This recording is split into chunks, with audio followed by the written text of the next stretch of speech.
Olá pessoal, eu sou a professora Lorena Ponce de Leon, da disciplina de redação, e no nosso encontro de hoje, na aula 3, nós vamos estudar um pouco sobre a descrição.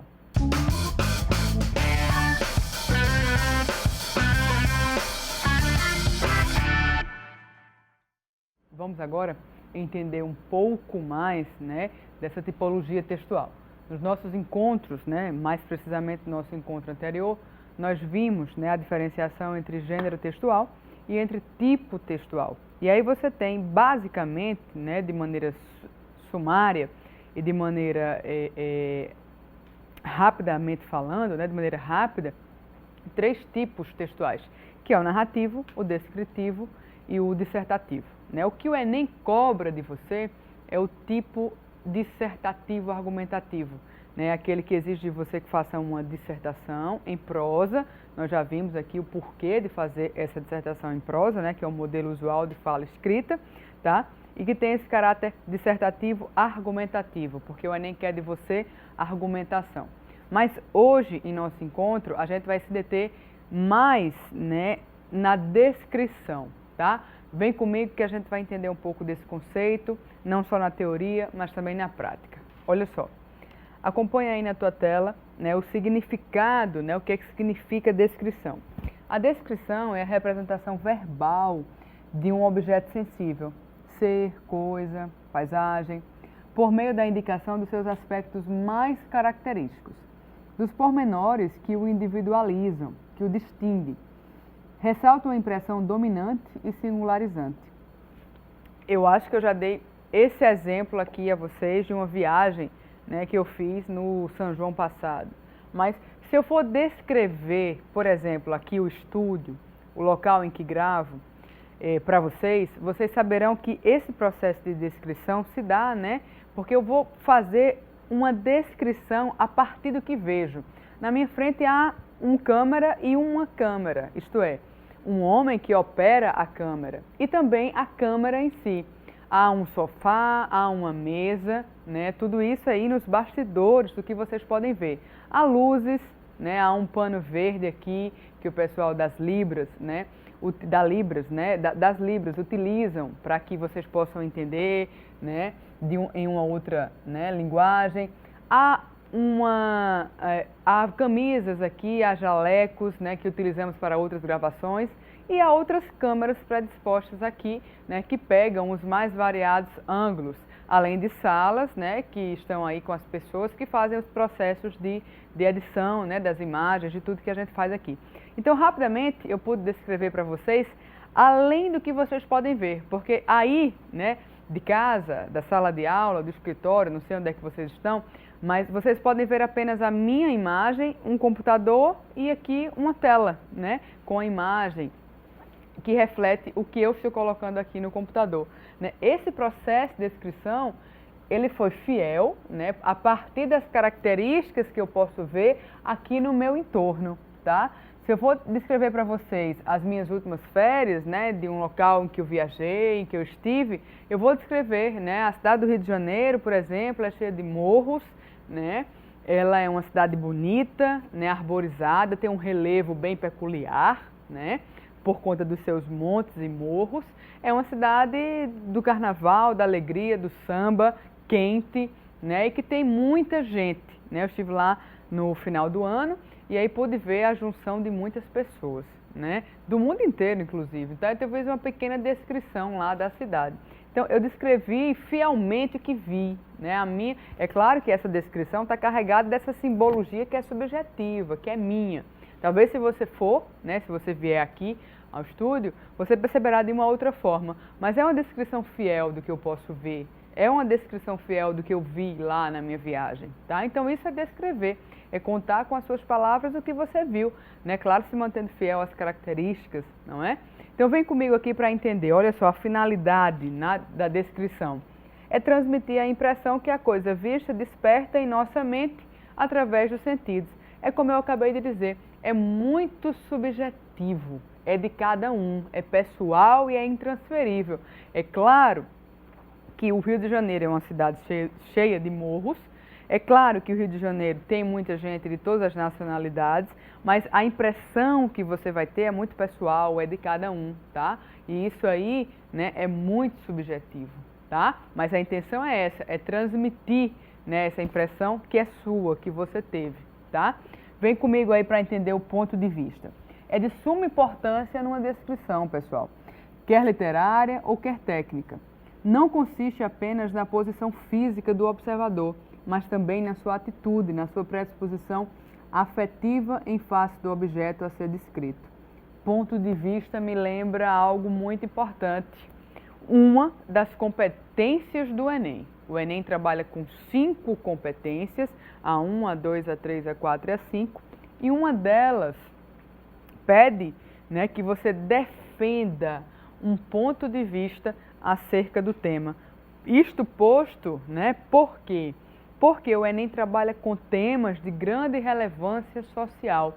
São temas, né, são problemáticas sociais. E aí é importante que você tenha um ponto de vista acerca desse tema. Sabe por quê? Porque quando eu trago para você um tema, como por exemplo a redução da maioridade penal, é importante que você faça a distinção se você é contra ou a favor da redução.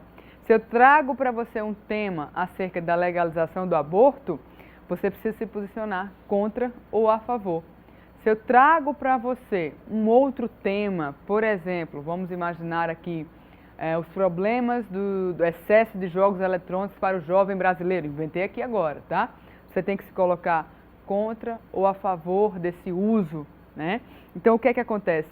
Todos esses temas são problemáticas sociais. Todos esses temas vão requerer de você a defesa de um ponto de vista.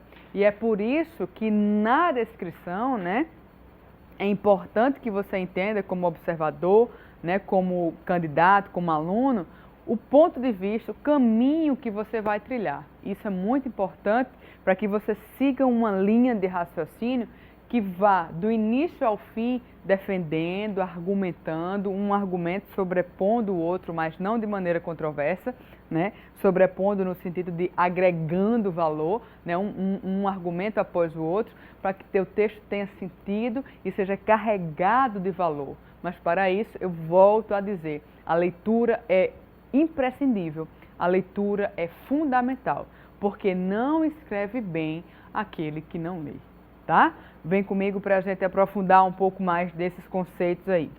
Olha só, você tem 2 tipos de descrição, a objetiva e a subjetiva. Vamos aí para a objetiva, quando o observador é neutro e impessoal. O texto, pessoal, o teu texto, a tipologia dissertativa argumentativa, cobrada no Enem, requer de você impessoalidade. Isso mesmo que você ouviu. Há de ser impessoal. Por isso os verbos em terceira pessoa. Deve-se, procura-se, estima-se, tá? Porque não é narração. Se fosse narração, seria em primeira pessoa. É outra tipologia textual, tá? Então, a descrição formalmente, né, se você faz um tipo de descrição na tipologia descritiva, você tem um narrador que é observador, né? É outra pessoa do discurso, né? Então, você tem aí, por exemplo, na tipologia dissertativa, que é a que o Enem pede de você, a predominância da impessoalidade. Então, você não pode colocar nunca eu acho, você não pode nunca se referir a alguém como você viu, né? Não se faz necessário no Enem, porque o texto é impessoal. Até mesmo advérbios terminados em mente, como infelizmente, o Brasil não conseguiu ainda alcançar, né, o tão famoso desenvolvimento, o tão sonhado desenvolvimento, infelizmente é uma marca de pessoalidade no teu texto.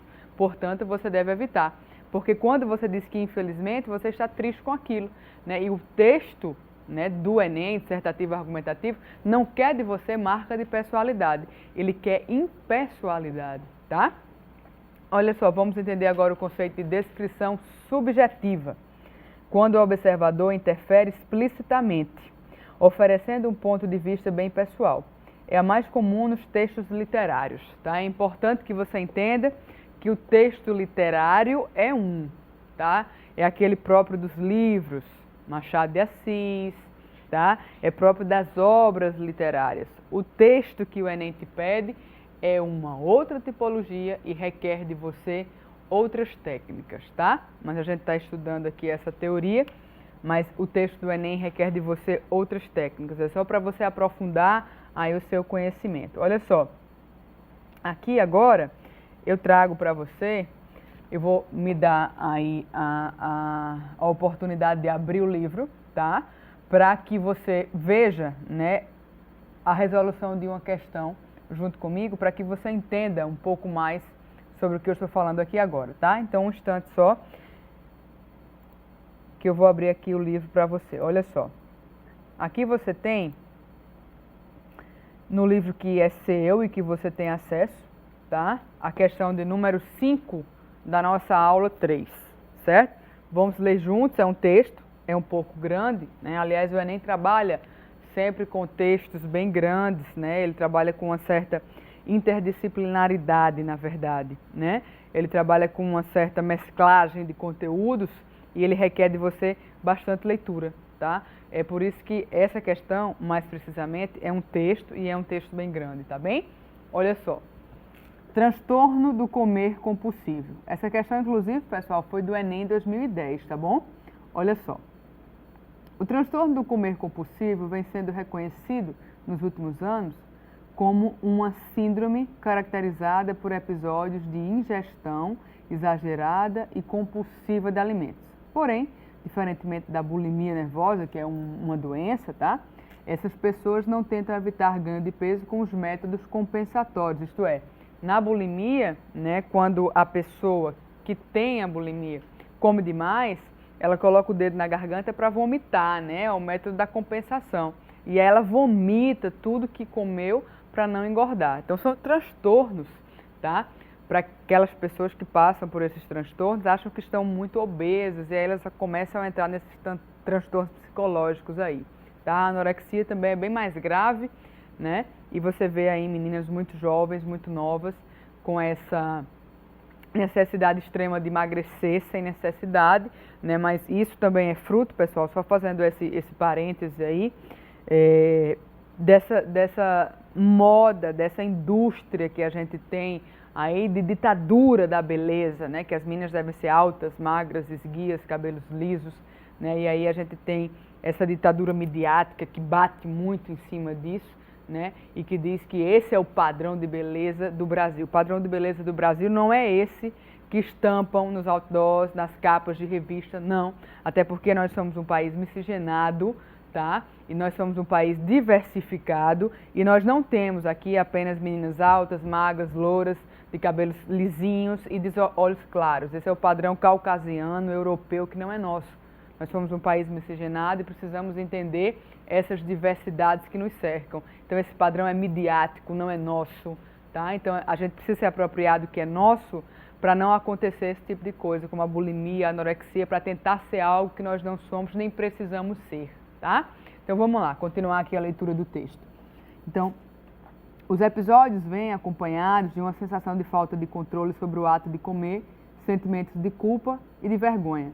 Muitas pessoas com essa síndrome são obesas, apresentando uma história de variação de peso, pois a comida é usada para lidar com problemas psicológicos. Ora, preste bem atenção, se eu estou triste, eu como, né? Se eu estou contente, eu como maneira de demonstrar a minha alegria. Se eu estou triste de tal maneira, da mesma forma, eu também como forma de compensar a minha tristeza. Desse jeito eu vou engordar, né? A comida é algo que nos é necessário.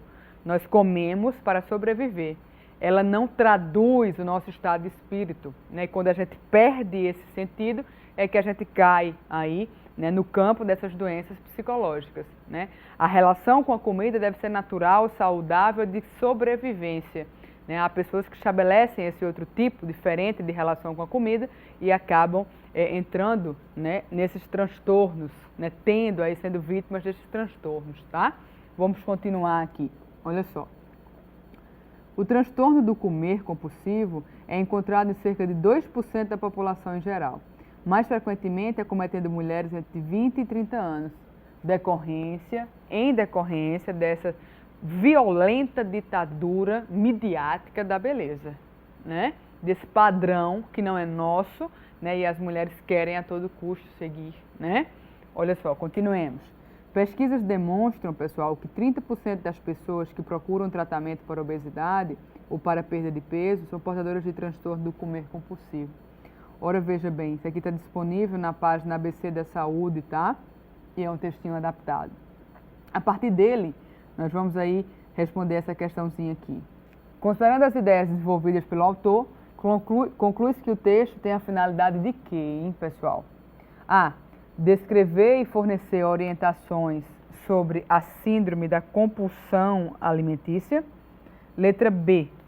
Narrar a vida das pessoas que têm o transtorno de comer compulsivo. C. Aconselhar as pessoas obesas a perder peso com métodos simples. Vocês viram isso aí, pessoal? Essa está completamente descartada, né? D. Expor de forma geral o transtorno compulsivo por alimentação. E. Encaminhar as pessoas para a mudança de hábitos alimentícios. Há algum tipo de conselho aí, pessoal, nesse texto? Não, né? Essa E também aí é desprezível, bem como a C, né? Vamos tirar uma outra que seja totalmente desprezível também, como eu já falei aqui em outrora, em outros encontros. Das 5 questões, 3 não tem nada a ver e 2 você fica entre elas, mas com um pouquinho mais de raciocínio, um pouquinho mais de reflexão, você chega ao denominador comum, tá? Vamos lá para desprezar mais uma, além da C e da E, que não fazem o menor sentido. Letra A. Descrever e fornecer orientações sobre a síndrome da compulsão alimentícia. Olha, estou paquerando com essa aí. B. Narrar a vida das pessoas que têm o transtorno do comer compulsivo, completamente fora. Narrar a vida das pessoas? Você viu alguém aí, mais precisamente falando, um homem ou uma mulher? Tem nome esse sujeito, esse cidadão? Não. Então essa também, assim, né, como a C e a E, é desprezível. Vamos então agora ficar entre a que eu estou paquerando, que é a letra A, né, e a letra E, né, que é encaminhar as pessoas para a letra D, expor de forma geral o transtorno compulsivo por alimentação. Então você tem aí, ó, descrever e fornecer orientações sobre a síndrome da compulsão alimentícia. Ele descreve, mas ele não está fornecendo aí, né, orientações não. Então essa daí é desprezível, tá? A correta, pessoal, é a letra D. Está expondo, de forma geral, o transtorno compulsivo por alimentação, tá? A letra correta é a D. Com um pouco mais de raciocínio, com um pouco mais de reflexão e calma, você logo chega a esse denominador aí comum, tá? Vamos aqui, então, no seu livro, né, é hora de escrever. Olha que bonito aí, quantas imagens bacanas. Vamos aqui olhar nessa proposta 1 aí, tá? Eu acho que deve ser interessante, deve não, né? É interessante que você a pratique. Pega essa proposta aí, eu acho ela bem bonita e bem bacana. O que faz você feliz? Olha que pergunta legal. Aí ele tem um texto bem grande, né? A lua, a praia, o mar, a rua, a sala, amar. Um doce, uma dança, um beijo, ou é goiabada com queijo? Afinal, o que faz você feliz? Chocolate, paixão, dormir cedo, acordar tarde, arroz com feijão, matar a saudade. O aumento, a casa, o carro que você sempre quis. Ou são os sonhos que te fazem feliz? Um filme, um dia, uma semana, um bem, um biquíni à grama, dormir na rede, matar a sede, ler ou viver um romance. O que faz você feliz? Um lápis, uma letra, uma conversa boa, um cafuné, café com leite, rir à toa. Um pássaro, ser dono do seu nariz, ou será um choro que te faz feliz?